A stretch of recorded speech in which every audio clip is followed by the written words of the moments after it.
tamale ni fiafi mato takala fiori wana tu au mama au le tu ni vai no yaso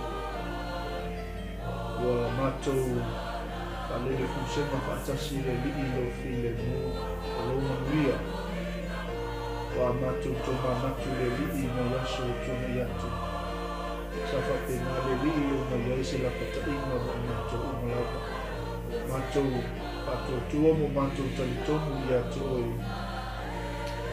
o lava o mato tua e pule au i mea lava o lava o le tua o le mato sau mea lava sa e whaia i lo lava fina maro tama sili le mato whaatai e te ngawai ma e whaalomo i le tangata e sili o na lata i ate o le tangata o le whaatua tua tama le nea piafi mato sa oni le lii au o nganga e peo na mato iau Angale li atu lau fio so mato atu ni pele o sa mua.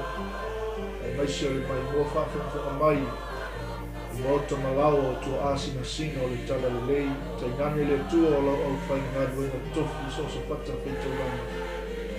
Mato whape atu le nea fiafi le li tu mawatu i a te oe le whamanu ma le whanetanga. O le taulanga o le whawhatai. Ono o lau le lei sili esi. Tamale nea fiafi. So mai lo ngama ka ia mato malava leise vave leise ato tole li mato tau i nai lo fina malo pa ia mato lo lenga le li o na o lo ngama ka ia le tua e fa mo ino mato lo tu pa penale li o fia i lo fina malo tama le amata ina le li o le au ngama si yo o le fa i tuma watu ya te oe li ina i mato tama i lava le tua mai moa maline fiafi na mia lau fi soani tama i le pa i lau fio i atu le tua lau aola vea au faola i le tua le anga le leio lau fio i tono a inga o ngā luenga o lungo au wala le li tono ta avali so se no fuanga le li o ngā ua mai ai lau fina ngalo i mea fiafi ia le tua lau le matu wala au awala atu ia Yesu lo matu tupu sili amene e toe mole atu le whatalofa ia maulungo so tatu atu nuu Samoa ia i tutele mo i tutorangi lava i maunga tutele se ia pa ia maungaiti ia i lau sila mai moa ma lau whaafunga mai foi i le whaawawina o le tatu maunanga ia nei fo yaso la tanga nei lo yaso ia pei ona talano atu mai lava i le aso nafi i sauninga o le tala le lei i au na pa ia le tua si i o mai nei yaso ia mai lava i tae au i tatou tutu lima le afi le sunga i mawhengai mai a fiu alesi Word of New Life i Samoa ia sunga i a Yolani Mikaele tatou Baby Devotion i Australia ia mai se fo i o le upu whaawina le tua pe o tatou whaamolongo ia i nei yaso ia whaolaina i tatou ia whao ngā ina i tātou mo le whanangalo le tua mo le atpoi le whaamalo ma whaatai tele o nanga ia i le tino keriso o whapenao na whaamnoina le taimi o wāli tātou ngā ruenga wholofola i tala lei ma lo tautua ma lo le ngā lulue mo le li ma lo na whanangalo ia fo i pēa ia te ia lo na lava riinga mo le atpoi le whaamalo le au ngā lulue isi o lo ngafa ngā luenga nei taimi e mai se fo i whaiva alo filima i tono moto malawa e whapenao na maua mai tatou po kalame ne fiafi ia iei leanga le lei o le tua e fo i le pa ia le tua ia i tatou umalawa le ne fiafi e ala i lana upi fola mo tatou umalawa e whai o whaangaloina au na tofi a le tua o whapenao na whanau no manui le li wase manui o Samoa e maise laulangi atoa ina ia whapenao tafi sea ia lapata ina o le whapenao na lapata i mai ei tātou ia e maise ia iai pea le au la veai o le tua i lunga ona tangata pa ia pe ion tātou whaasoa tele o taimi e ui tātou te sawa wali i tu tono le afi ai tātou te lea fia leanga o lea tua o lo tātou sara vali whatasi mai ia. E ui lo tātou lo fia ai lo longa ma matangi o le nei soifuanga lo tātou iai. Ai tātou te le lo fia ai ona o lea tua o lo umawina o lo tātou lo tau soifua ma so mato nei ola o le toile nganga whatai. Tele lava i au auna pa ia le tua i au i la tau i o lo tuki le langi. Lo whapena ona talo i le li i te soasoani mai i au wale tātou ngā luenga o lo tātou ngā lue na kuna wai i whanalo le tua whamalo whakatai lau tau te talo ia le fōu tātou waulia mai le fiafi a wale whawawina o le tātou o nanga aone ngalo i atu oe a uma tātou polkalame i o lo so mai le taulanga fiafi sunga le whapengainga i a whiwalesi mai sa mo e walawa lau mai mo se sila lau whafongfoi e maise o lau whaalongolongo i upo le tua ia au wale taulanga fiafi mo oe malona inga ia ieta tununga ia o le tātou whaauau e o na ia tātou whaasoa i le onpo sa moa mai ia o le a whapena tātou wa mai o le upo le tua ia e soasoa mai tātou whaasoa whaatas tātou aleanga whaatas o le tū e au mai tātou whaasoa whaatasi mea lofa le tua ina ia maua lunga se vi inga le tua sili o na manu malo ina se anganga mo le malo le li sili o na wha malu sia se tangata i lana samalinga wha le anganga a wale tātou ngā luenga wha whaola o tātou ngā lue ai o miane lau like o lau share le tātou au nanga so o si au nanga o loo wha malu sia ai le tino ke riso so o si au nanga o loo wha penao na ngai pātia i le whinangalo pa ia o le tua o le tātou ngā luenga o le tātou waa e whautele o miane lau share o lau like ina ia o le tala le lei i so o se tuli mano le nei lalolangi o la tātou ngā luenga le ui na po ia i tātou i whaamai esi o le nei soifuanga lo tātou iai o le whiwhean tātou to e whewai ia ai wa au mai e le tua le nei awala tātou te apa tuai i le whaolatanga lo tātou li e whaola ina se anganga ia sa moa mai o le tātou polkalame nei o le liwina o tātou loto whaau mai polpo ia wale tātou savalinga whaaleanganga o tātou iai eta tonunga sa manuia whaiwalo filimo nei aso i tūte i ngā luenga whenga iai i le manuia mai le tua mene le ala tātou te ilawa tātou tuswhaitaulia le romam tau pasuma lua no whaipai lua mai tala la fionga le tua aua fo'i tau te amio whaatasi ma le nei lalulangi ai peitai ia liwina i toi fuata ina o tau loto ina ia su e pese ale fina ngalo le tua o mea ua le lei male malie male ato atoa. Praise God. Hallelujah, Jesus. Do not be conformed to the pattern of this world, but let God transform you into a new person by changing the way you think. Ole, ia sa tātou tātou noam tātou whaasoa i le poan pō. E leisa isi mea sili o na nau i eile atua.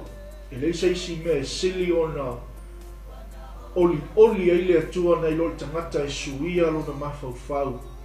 Nei lori tangata e toi li liu lona loto. Toi fuata ina lona loto. Toi fuata ina lona mawhauwhau. Nei lo seisi lava mea o le neiso i fuanga lo tātou iai. Pe on tātou whaasoa tele ke wisiano ua tautua i to tongo le finangalo le tua ia ai aleisi tangata e musu e ave le ola mo le li. Amene mea le lei mea uma lava lo tautua i tono le finangalo le tua e o mai lo le ola e au matai ave le ola mo le li. Amene au lo whapenao na whamanuia mai le tua i au nanga i tono le tino ke riso, tono i kalesia, to tono a inga. Au lo whaapalapala pea le tele o ke risiano, i le ola, tu ina atu mo le li.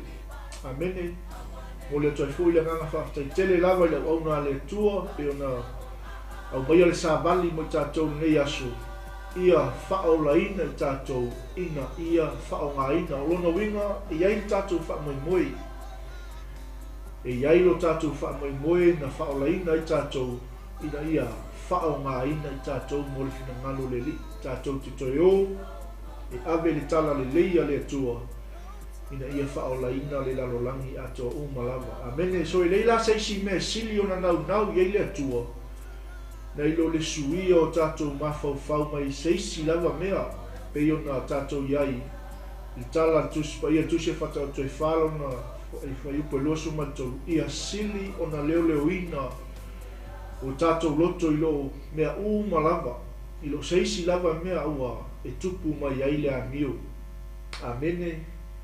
Be careful how you think. Your life is shaped by your thoughts. Nongo winga tau na whaitete I tātou I mea tātou te mana tunatu ai. Tau na whautauta I tātou I mea tātou te mawhauwhau iai. Aisea, langa o mea umalawa I amata mai mawhauwhau. Amene, peife ona iai le polkalame au na le tua I nea fiafi. Stasio ta upu sa talno ina. Mene o le whaamaua lunga. E leo se mea le lei. Nā wai malama I tala I tono tusipulia o le whaamaua lunga I alo ai fufonga le atua. Praise God. Ai pau leo le mea suia le tangata whaamaua lunga. Pau leo le mea suia le tangata lotoa. O le sui o le mawhauwhau. Amene. Melai o le tātou whaasoa le nei aso. So o se mea lala. E a mata mai lava I lo mawhauwhau. So se ngai o inga tātou te whaia, so se whaalongona e te langona ina, e a mata mai lava I o tātou mawhauwhau. Amene. Le ua whaamalosi mai eile upo le atua mai tātou nei aso. Ia sili o na leo ina o lo loto I le leo ina o mea malava. Aisea, a wae tupu mai aile a mio. So e tau lau na whaitete I tātou, e te tau na whautauta I tātou, I mea tātou te mawhauwhau ai. E o na tātou whaasoa, e tā ua lo tātou le lei ma le atua, I aso umalawa. Aisea, langa a tātou le lei ma le atua I aso umalawa. E le tai wha le tonu le mea tātou te mawhauwhau ai. Amene, wana o mea le lei e au mai e le atua I o tātou mawhauwhau. E whaangai ai o tātou wala awina, e whaangai ai o tātou whaina, e whaangai ai le whina ngalo le tua o tātou ngālu lue ai, e whaangai ai le uleo nuku mai kalisia, e maisio aina. Ia, e whapena hoi o na whaasoa mai e le tua mea le nei. Amene, e au mai e le tua mea matautia, o mea sili. Pe o tātou whaalonga le upo le li, o mea ua le lei, male malie, male atoa. E leila se mea le anga e mai le atua, e lei se mea le lei e mai le atua. Pe o tātou whaasoa nei aso. Sili o na nau le atua, I asu I o tātou mawhauwhau mai lo seisi lava mea mai I o tātou tūranga, I o tātou tuwhinga, amene. So se mea lava, o le a lava le toa I ngā tangata o lo tātou iai. O le nau ta inga le atua, I suia o tātou mawhauwhau. Amen, I seisi whaupunga, ina ia salamo I tātou. Praise the Lord. O le mea le tā ua te le ai le ao awina le lei o tātou ia pūlea o tātou mawhauwhau. Leanga o tātou mawhauwhau lea, kantolinga o tātou ainga. O mea umalawa I totongo ngā luenga le atua ka tole o tātou mawhauwhau. E ala I whisosoa mai o le anganga o le atua I atu tātou umalawa. E leo le malosi, e leo le fita, a o le anganga o le atua. I ele li. So fe mai la fionga le atua mo tātou. Ia sili o na leo ina o lo loto I le leo ina o mea umalawa. A wai tupu mai ai le amio. Amene. Kausinga o tātou ainga, nuu mai kalesia, o le malo o tātou au ngai. E a mata mai lava I o tātou mawhauwhau. Amene, so e tā ua o tātou wau inga le lei o le pūlea o tātou mawhauwhau. Leanga o tātou mawhauwhau o whapengao na whaafoi ai o tātou ai. O lo whaafoi ai le whaiwa ua tōwhia ai oe le atua. O lo whaafoi ai le mala au o mala awina ai oe le atua whai oe o se tala mouni. E mana o ngia i tātou le pūlea o tātou mawhauwhau. Ina ia iai ate oe le amba i lau tamanga lau tina. Ina ia iai ate oe le amba i tangata matutua. Ina ia iai ate oe tala vou le tautala whaaloalo i tangata matutua. Amene so se mea e te alu i ai, so se mea o lau tū, o lau nofo, o lau tautala, e i loa oe o le atalii ma le awhawhine o le atua. Pea o le teimi e pūlea le lei ai lo mawhauwhau. Pea o le teimi e pūlea le lei ai o tātou mawhauwhau. Amen. Te ia le atua. E o whai lei ate i tātou mātua. A o na pūlea le lei o tātou mawhauwhau. O a lava mea e whiatou whaia i tātou whōranga i le tātou savalinga o lo tātou ngaru ua e whina ngalo le tua. E le tai ai se mea le anga i sau i o tātou mutu. E le tai ai se mea le anga i sau i o tātou mawhauwhau. Ai sea, le anga walau walunga i ate i tātou. Le whina ngalo leo le atua, e sili atu i le atua. Le sui o tātou mawhauwhau. Ai lo seisi lava mea. Amene. God is far more interested in changing our mind than in changing our circumstances. Amen. So o le tā ua la le ngā o le toe a awina le leo tātou ia ku leo tātou mawhauwhau le anga o mea uma lava a mata me mawhauwhau pēn tātou so ai. Amene o umanatu o uangona o au mai oinga o lau tautala. Amene e a mata mai lava i o tātou mawhauwhau. Ia le atua. Ia liliwina i le toi fuata inga o tau loto. Praise God. Transform into a new person by changing the way we think i le whaperetania. Whai mai la i o le tātou whaasoa nge fiafi. Ese le fiafia o le atua i le tangata e sui ato le mawhauwhau. Sui le sui ato atua. Amene.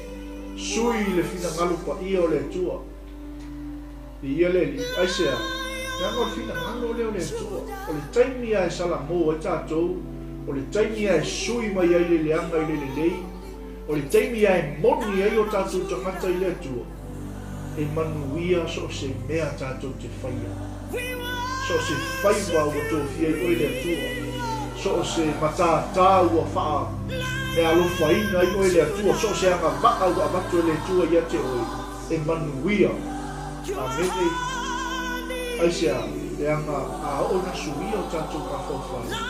No tātou whaalango ma wha moi le whesoasoania le anga whaia. E manuia mea uma tātou te whaia. Amene. Ia le li. Ia le atua. O le isi me tā ua ile awa oina leo tātou ina ia pu leo tātou mawhauwhau. O le taua leo le anga. O le taua leo le tino, tātou mawhauwhau. Our mind is our battlefield. O mea uma, le lei, le anga. O mea ese uma, o le taua o le tātou tauina. O no iunga i o tātou mawhauwhau. Amene. A opo ale teime sau ele musua ia te tātou te musu lava. A o ale teime malia e lo fina ngalo i se me te whaia lava. Aisea. E tā ua le toi a o ina le leo tātou, ia pu leo tātou mawhauwhau. Amene, aisea le anga o le taua lea o le anganga ma le tini, o lunga i o tātou mawhauwhau tātou.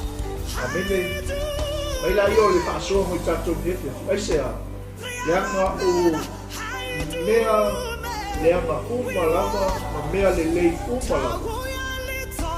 E mafua mai o tātou mawhauwhau. Amene, peo tātou ia tusia roma o tau te fitu mai pe lusu matolu. A wau te fia i tula hono le tua i tangata i te tonu. A wau i loa tula hono ese i o tino, o lo tau le tau i tula hono o lo mawhauwhau. Ua whai fo iao ma tangata o tau i tula hono le angasala i o tino. I love God's law with all my heart.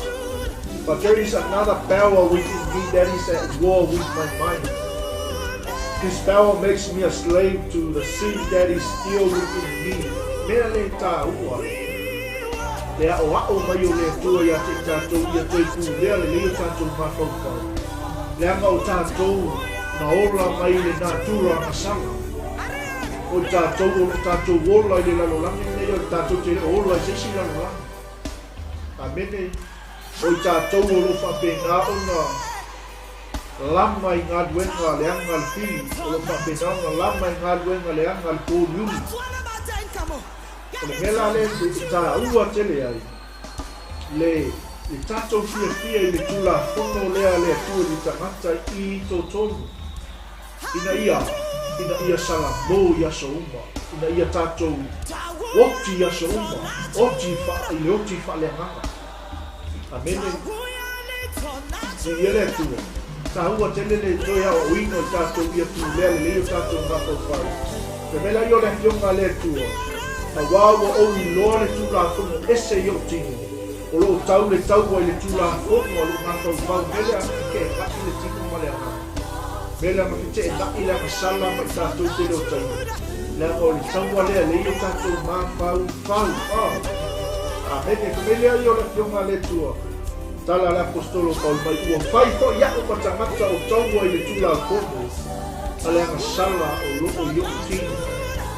We need to die daily. We need to die in and die out every day of our walk. Amene, e tā ua lo tātou woti i aso umo lo tātou savari. E o na paasoa mo tātou i kuako, so se taimi tātou te ala whaki mai aima, me leifua mai i tā au te tasi le anga le leisi ti eso le atua. Ese le tā ua lo tala na atu tau maa. Ka te tai au tau. Paku tai lo ao la mea i luma ia te au mo paina. Te soso ani mai. Amene. Whaafowina o manatu. Whaafowina o la mona. I ia leli. Ina ia whaamanusia se a manga i atau tanga. Whaamanusia se a manga i loo tramata i te tongu. Whaamanusia se a manga i lau muli mau. I ia leli. Amene. I ele tua aisea le anga o tātou tangata i totonu e nā te au maia le ngai o inga i o tātou tangata i whafu. Praise the Lord. So ese la ma le tā ua o le whina ngalo le tua mo i tātou. Nanga le whai mai le whapereta ni o le mau lea. This power makes me a slave to the sin that is still within me. Pe o na tātou whasoa. O le nā turanga sala o le tangata, a le suia o tātou mawhauwhau, mo tātou sala mō mai o tātou wala tuai, mo tātou manatu tuai, mo tātou manatu na tunga tuai. E le mawhai o na oti le nā turanga sala leo i tātou. Amene, ia atono o lo e whaafonga me ne fiafi tele o tangata e whai ona whaapea mai ia te tātou tangata ua tau a mea tonuina.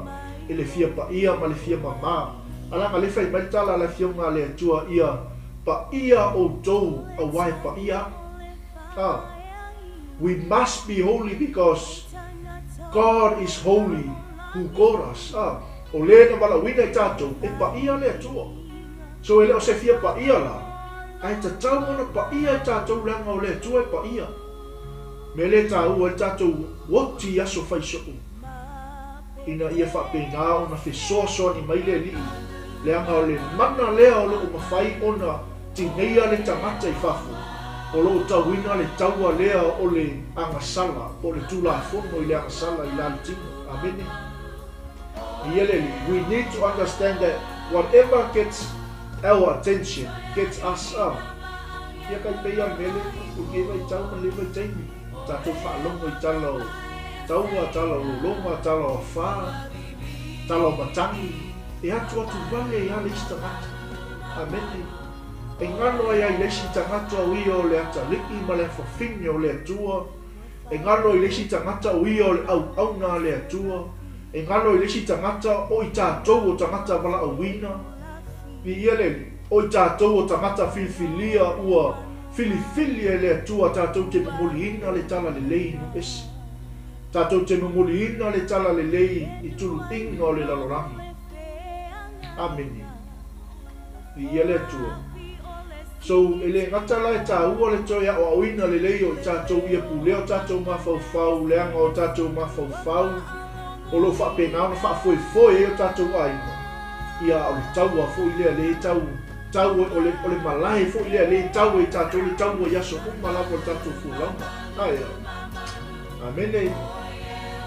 O le muli sa whapena tātou whaasoa ai. E tā ua ele toi o awina le o tātou ia puleo tātou mawhauwhau. Le anga e au mai ia te tātou lea, le file mu moni o le atua malona manuia, male oli mai le atua. Amene, ia leli, e tā ua tele le toia o wino tātou ia pūlea le leo tātou mawhauwhau. Le anga a tātou pūlea le leo tātou mawhauwhau. O le ale me pa o mai o kafa, o le ale me le makangi e angi o kafa o lo fale, le ia ma se me ke popole ai. Ameni, ia ma se mea eke file mu e te sambali manuia o le atua, e te oli le oli paia o le atua. Ameni. Ia leli. Pamela io le tala le fionga le atua mo tātou. Letting your sinful nature control your mind leads to death, but letting the Spirit control your mind leads to life and peace. Awa le loto I la le tino o le oti lea, a o le loto I la le anganga o le ola lea ma le manuia. I ele tā ua te lea. I ele tua, tau o le anganga ma le tino. A ua tele ke wisiano o loto I meo tino. I lo loto a, ai tuina nau a loto I meo tino. Amene, e ngā nue ai le ngā ruenga le tua, ala sa vali ai le tangata tuai. Ia leli. Awa o le loto I la le tino o le oti lea. Ia le tua ne fiafu. A tātou fia ola, o tātou fia wa ai le manuia o le atua, o tātou fia o le no fuanga uma tā penga le atua mo tātou. Ia tātou loto I mea o le anganga. A o le loto I la le anganga o le ola lea male manuia. E wale e se le tā ua o le toia o ino leo tātou ia pūleo tātou mawhauwhau. Le anga tātou te maua ai le fia, tātou te maua ai le file mua, tātou te maua ai le oli mai le lea. Le la sa tātou iai le, paenga mo mua e tau ai ona malolo ina leo tātou mawhauwhau. O le whawhanga ina leo tātou mawhauwhau lea, I le upu moni. Amene. O le whawhanga ino I tātou I le upu moni. Te metala Ioane e walu whau patol suma I lua.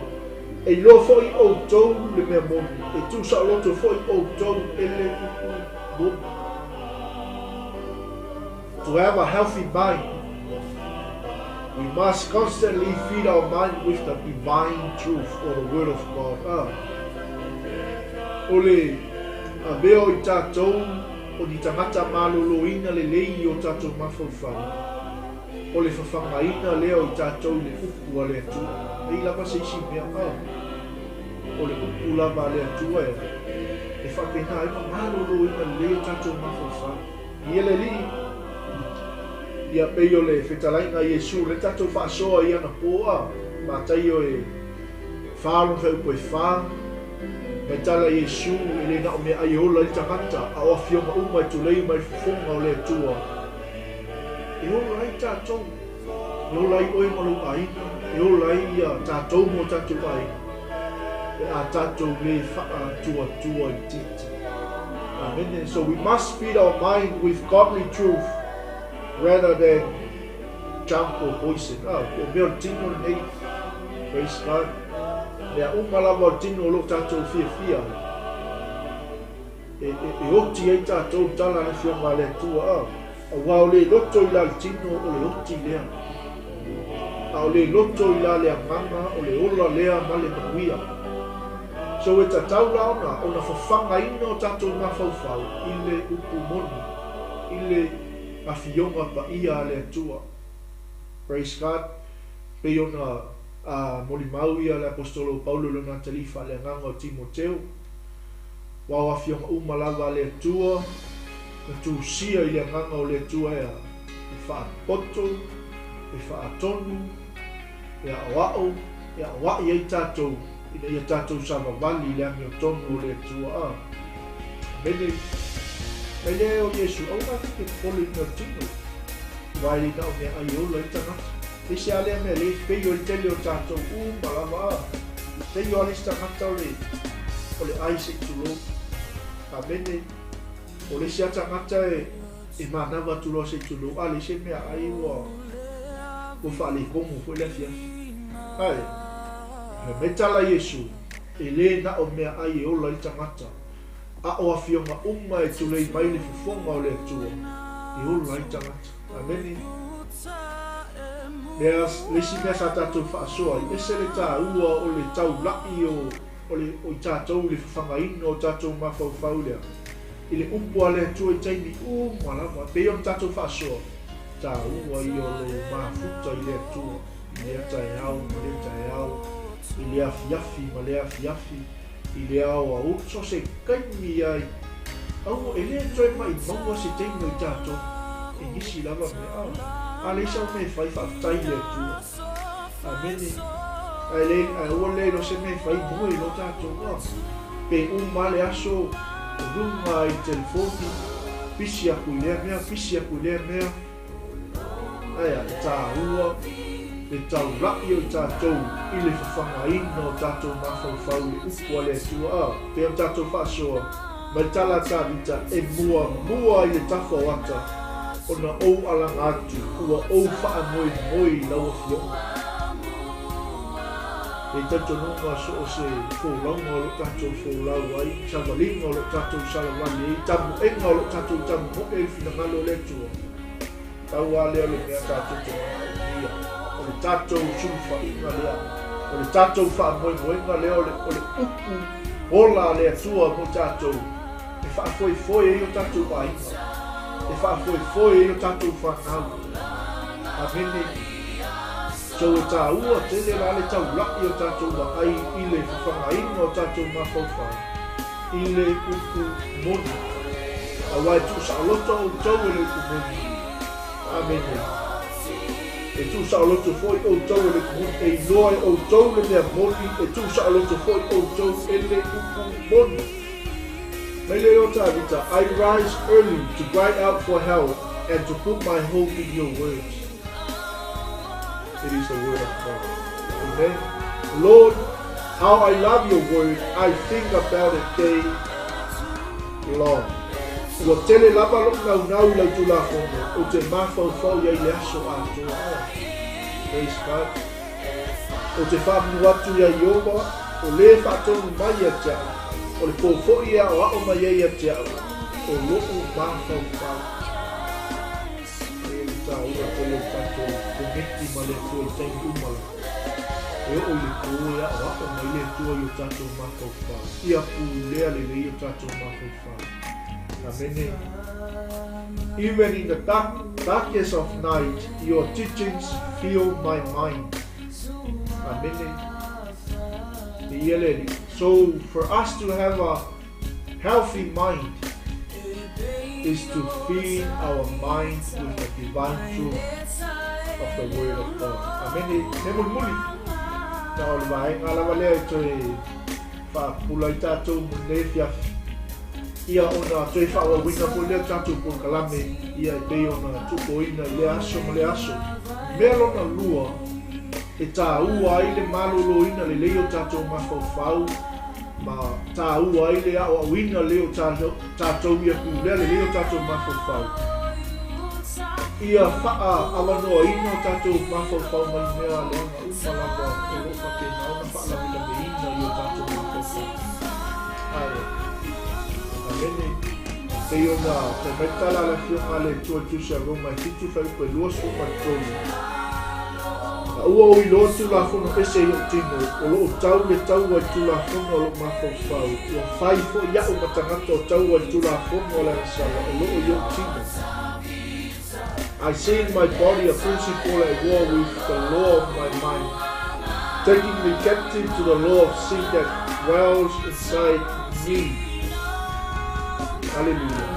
Kasi sila ko ilale o mai vanu kai ko li ko mai awa o e ila le tino ilo to atu ila to i mea ale tino a o e ila le ngama ilo to atu i mea ale ngama praise God i ele tua nofa so ele ngata ia afanga ina o tatu mako tau moni ale tua ia fa pena o na fa sa o to ina o tatu mako tau ele ka o na mea o tino yo tie tātou, whanu oi tātou, yo oi tātou le malaia, yo oi tātou le whawhanau. Aia, ai o tātou loto i mea nālia kama, a wā o le ola lea ale manuia. Amene, so le tele rao tātou, ua whapena ona whaamaimaia, ma te sole muli tātou aisea, ona loo whapena ona whaia ina i le taua lo tātou tauina yaso una tātou whanau. Amene, i ele, i mele le kai mai e tala le whionga le tua tusa Pt.2. Ia o tau whao tauta, ia o tau mataala, ona o leo whai o tau mga whini, o le tia apolo lea o loo wherua wai o ia peio se leo matangi. Ua sa ili se tasi e aina e ia. Amene. Takia ua le tua. Watch out for your great enemy, the devil. He prowls around like a roaring lion, looking for someone to devour. Ielen. Oma tua mai ke siano nei aku. E lepa fai ona pai e satani se kai oinga ia te tātou. Amene. Pau ale mea le saui ale. Ngā luenga al pōmiuri, ngā luenga al pini ko satani o lotan pai mai a te tātou. O tātou mafau fau. Ia whaasi se ina o tātou mafau fau. Ni ia le tua. La o le taimi ai e whaia ina i tātou. O le taimi ai to i lalo i tātou i o tātou mafau fau. Ma whailo e tātou na whaatino ina le mele ta ma whai mai ai sātani. Ma whailo e tātou na whaatino ina le mele loto ai sātani ia. Amene. A le mea moni, e le ma whai o na pai mai sātani ia te tātou. I eleli. Ai sea, langa whai maritala le whionga le tu. O lo si o mia i tātou i le au pā. I ele tua. So e tātou la o na matua i whaasao lo toina o tātou mawhau mai mea leanga umalava po mea i lale tino. Ina ia le o i tātou le whaafanoga e whaavavau. Amene, e ia le atua, e le ngata ua moora i tātou i system o nei lalanga. Amene, ua tali tonu ke wisiano i system o lalangi nea lo tātou i ai. A fea ele system o maru le tua na mai le tua tātou te ola. Amene, moni le tātou te ola i le lalolangi nei. Ai le mawhai o na whaseina i tātou le upua le tua. E ui o lo tātou iali tino, ai tātou te le sāwa vali i whali tino. Amene, o le tele lao o ke wisi ano, mai tātou umalawa. O lo whapenau na o na i system o lalolangi a. Le fai bale tala Ioane mo tātou i ele li. I le tuse Ioane am tau mua. Ioane mua tau koe lupe ka sumu pai. A wao mea umalava o le lalolangi. O le tuina nau o le tino, ma le tuina nau o mata, ma le whaalia o le nei o langa. E le mai le tamaia, e mai le lalo lango. Amene. E vai le mea malama o le lalolanga. Mea whalitina. O lea, tuina nau o le tino, o mata, na le whaalia lia o le nei o langa. E le mai le tamaia, e mai le lalolanga. O mea i whaia e tangata. Amene, o mea i whaia e sātani e whaatou sina ko e tangata e taia. Ina e pasi, oi ma whao matia. Hallelujah. The world offers only a craving for physical pleasure, but braving for everything we see and pride in our achievements and possessions. These are not from the Father, but are from the world. Amen. Iele tua. Mela le ta ua te lea, ele ngata i whakaina o tātou mātou kauri upo le tua. Ia whaasao o to ina i tātou mai ngā luenga le anga le kina. Ngā luenga le kōri uri o le tau whai mai ei ati tātou. Iele tua. E pei lava o le, o tala paula na whai le kalesia i kōrnito. Wai ui lava mātou te salu mali le tino, mātou te le tau wha le tino. Wawa penga ro mātou ni taua i le wha le tino ia, ai wha malu lo sia i le tua i le peti ai oro. Lo le peti lalo ma salsaloma ma mea maulunga uma. Ua wha sia i le mata upo le tua, lo wha toi lalo ina manatu, uma ia ana ia ke iso. Ua ko hito spilka uko tono na e lima. E mai leia, e ui o lo tātou sava vali le tino. Ai tātou te le tau whakatino. Tātou taua ni whaia hanga tātou tau. O wana masoa mea tātou, i ia le ri. E mana o mia o tātou le lei ma le atua i aso uma. Ai sea, le angai leo le malosi, e leo le fita. A o le hanga o le atua tātou te mawhaia i mea umara. Amene, o ia o tātou te soa tini. Ua uma na fola mai e Yesu ke riso. Moi tātou e rito e whio i le la. Amene. Ole. Ono tātou taimi. E ese le tā ua. O le toi a ino i tātou. Ia pui lea le rio tātou mako whau. E a tātou mako whau. O le uwhatu foi i o tātou aina. O tātou mako whau. O le whalae leo le tau o le hanga mali tiko. O tātou tauina i aso. O tātou mawhau tātou te maua ai le while mu mai le ri. Male o le maia o le tua. I le malea, i tā ua, le malolo ina leo tātou mawhau. I le whangaina o tātou le upu monia le tua yaso umara. A foi a societaimi ai te whaitau i upu le tua i te tala yatu le tua i atu oi, te soson yatu le ngama o le tua i atu oi. E te manuia. E leila masisi me tātou te manuia ona o le upu whetalaia le atua. Alleluia. Lona lua. E le ngata ina ia whanga pe tātou le upu muni. A ia whaasao lo toina tātou mai ngā luenga le anga o le tōru. Amene. Pia le atua nefia. O le tātou mamuli muni. E ia whaiona uma tātou pasoa nefia. O le ia kupo mua hei kwa suma wha ma suma lima. A ua ta i tasi ma whao so soina. E ato sina a mai le ia i lona lama tina nau. E ato le tina nau ma whanau ma iei leo le angasala.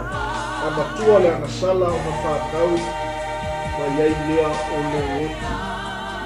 Temptation comes from the last of our own evil desires. These evil desires lead to evil actions, and then the evil actions lead to death. Amen.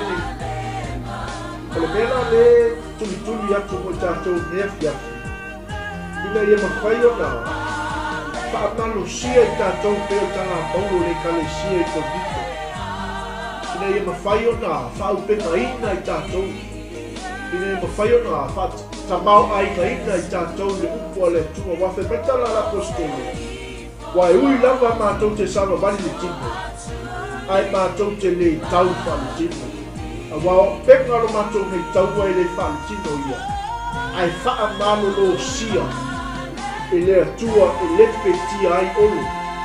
Wa olo ia tala noa i apostolo paulo. Olo ro wha pena ona au mai e le ti a polo i o tātou mātua masala. Ina ia wha pena ona o tātou i otu mai wha whanonga i wha mawai. Olo o le peti lalo ia māsalo salona. Kasi lea mea le tele o ma leka i tele kuisia. E pese i le lei o le tua. e pese le matautia o le atua, e pese ile sili ese o le atua. E masa o sana. E ka le ai o se mea ai lupa le lau. Alo a mea matautia o le atua. I ele. Ai lea, ma mea maualunga malapa. I ele tua. Ua whaasia i ta upo le tua. O loo whaato i laloina manatu umma. Ia ana ia te riso Yesu. Amen. I ele tua nefia. O le tato whaasoa na nefia. O le whaapau mai I tato ko kalame ona o le tato taiki. Ia mole atu le nganga whaatai tele lava mo tato umma lava. Fai lava sa misi sa isi mea lau whaalongo. Ma naia le apua ma naia le lapata inga, na amaia le apostolo Paulo I le kalesia I konito. Wa ui lava mātou te savali tino, ai mātou te le tau whaale tino. Wa o penga lo mātou nei taua, e le whaale tino ia, ai wha malu lo sia e le atua, e le peti ai olo. Sa moa le atu no pele, e iai le anga le lei o le atua ia te oe malo ainga. Le tino ke wiso mai mo mai, whaafitai lau te talo, whaafitai lau tapua inga, whaafitai talo talo mauma, lo whapenao na manuia ai, le au ngā lulue, manuia ai le au taua le tua, o lo fola ina le finangalo le tua, I le aso ma le aso, ia wā le au nanga I le tua, wā lo tato wala awinga I le tua, ina ia, kei mai le tala le apostolo Paulo le kalesia I Korinto, ina ia whaatoi la loina manatu uma ia ana tangata uma ia ke riso Yesu. Lono winga, o tatou a inga, o mea uma lava, e o ngā tutonu wa Yesu ke riso, ina ia tatou wola whapa ia ina, ina ia tatou wola whapa ma ina, ia tatou wola mate tau I le tua, ina ia tatou ana. Praise God. Nanga tātou te le ana loa ia ke riso Yesu. E le ai mase mea le lei e afua mai o tātou mawhawhala. A mene ka mea o I tātou I whapanonga, ma se oli e whamalai. E a tātou le ana I le tamata o Yesu ke riso. Whaftai tama, whaftai ananga pa ia. Whaftai Yesu ke riso le mātou li whaola. Mātou whaalongo le li I lau upu I le fiafu. O I lava le li I le mātou nātura masala. O loo tauina le taua mo mātou mawhauwhau I asa umma le mātou savalinga. Au mātou wao o ina le li I whapinao na whanga ina pea o mātou mawhauwhau I le upu moni a lau a fio. Ia whaasa o loto ina o mātou mawhauwhau mai mea leanga umma ma ngā luenga le whii o lo mātou iai ne la langu. Ina ia mawhai o na pū lea le lei o mātou mawhauwhau. A wao mātou mawhauwhau o lo whaafoifoi ai o mātou a inga ma mea umma lava o mātou wholanga. Ta maanga le lei mai lau o whio le mea kiafi le mātou au nanga. Kei le tua luanga le lei ta mai a whiu songa le whapia ngainga. O le tapena ino al mātou taulanga fiafi le mea fiafi. E iai le tua luanga le lei le tino ke riso, sa moa lo mātou atu no peli. E iai le tua luanga le lei, mai se foli nei atu nuku o lo mātou wauma wai. Ma isi atu nuku o le nei lalulangi o lo nopia iai, tangata sa moa. Ta maa whea lava mātou te o iai su lava le whaamalama. O mātou wawa ai le lii lo mātou tupanga mo lo mātou tamali anga no mātou whiola mai ai o lea o la mātou whaasino manga le lii wha mai le atua sa moa tamā ta mangalo I mātou sa mātou wanga o le tau I lau sila o lau sila whanga pa ia tamā e mai se le lii o upu mātou te tau te tala ai na ia whaapa ia ina I mātou ta mau mātou tautonu o oenga e mala awina I mātou e pa ia lava oe ta mā ta mangia mai nia fiafi ona o Yesu amene amene ia moli atu le ngana whaata tele lava tino kuriso ainga whātua o mafuta mani e fiafi lunga o penga te whailangi. Ia e mai se foi ia o lunga o tātou wala ata, o tātou TV Channel. Ia mo mole atu le ngana whaakai atu o te umalawa i lau komeni, mai se foi ia o lau whaasoa. Ia o lofa pengao na tātou e tuwha iai le alofa whaale nganga le tua. Ia wā le tātou ngā luenga whai whakas. Ia via le tua le fiafi. Ia o le Julai 5, ia o le ahai atu ai le taulanga fiafi mo e mlo ainga. Ia mai le sunga le whawhengainga ia ki walesi. Ia o na whawau atu e leo tātou kōkarame i staima le fiafi. Se ia o lava i le Julai 1 i le aso atai au. Te a matalia i fo i tutu lima le afi le sunga le whawhengainga ia fiu. Sunga le whawhengainga ia Rolani Mikaele mo tātou Teli Kigosi. Ia e maise o upu fola le tua mai ana i auna. Ia whata whaitauranga ma le whata whaitauranga. Ia whatai ono Yesu. Amene, amene. Praise the Lord. Hallelujah. Amen. Thank you, Jesus. Ia o tamani e fiafi. God bless you.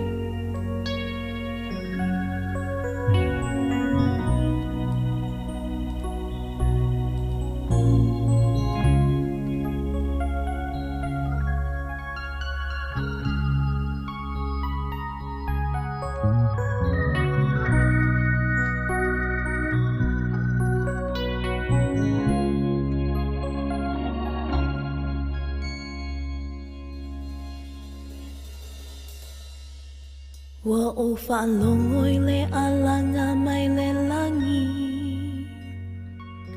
Wa se talilio vai ta fe tele.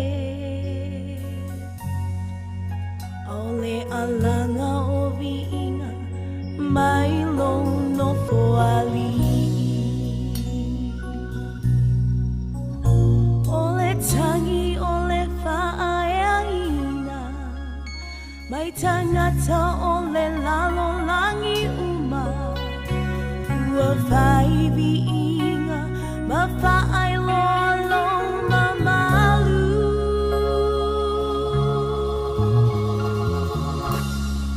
Ma pepe se ma malu, ma malu, ma malu. Oi e oma.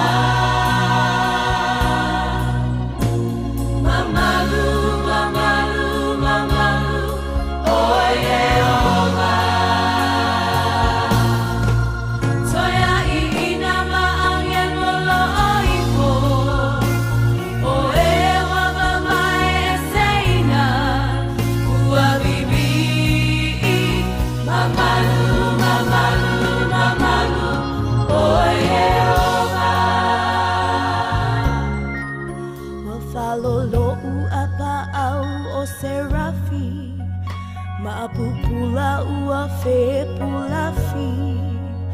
Le alanga o le manu malo ua iolunga. Le nua nua o le fe angainga. No foa api o le si itianga. Le leo o ngangana ese ese wa fa'alongo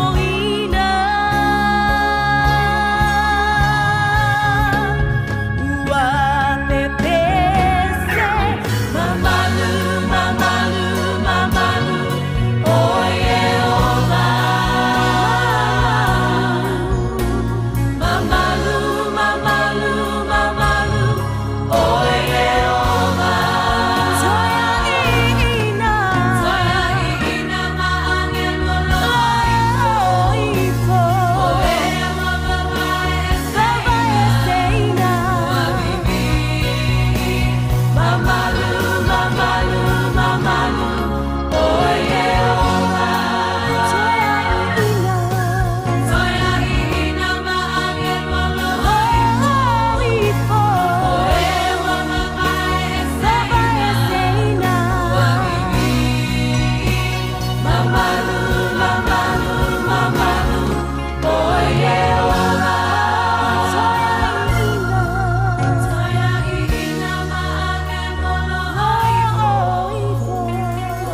anga fia fia ya Yehova. O ia o le papa, o lo tato o lo tanga, e whaava vaulava. Ia tato o atu, i ona luma ma le vinga. Ia tato avatu, i le atua mamalu, o vavenga ia tau tau atu. Ia I folela lo langi uma, i le atua o atu maua, ngongoro mai le sami, mana au ia tau fai pati.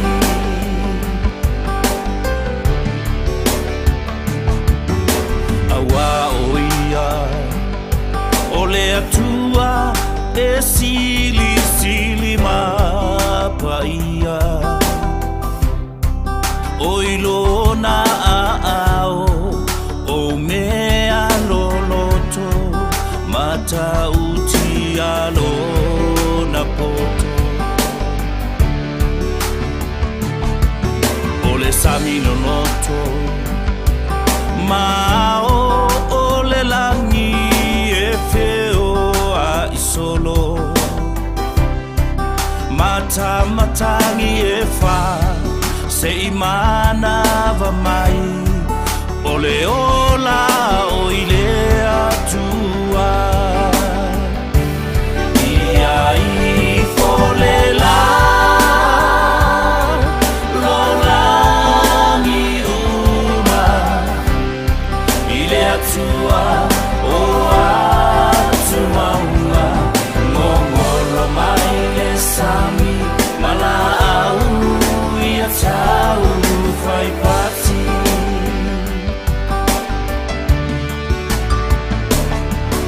E whapupulaina e Iova o e wa tau aso, e whatutu saoina o e ua whanau no u, e alofa o ia malea.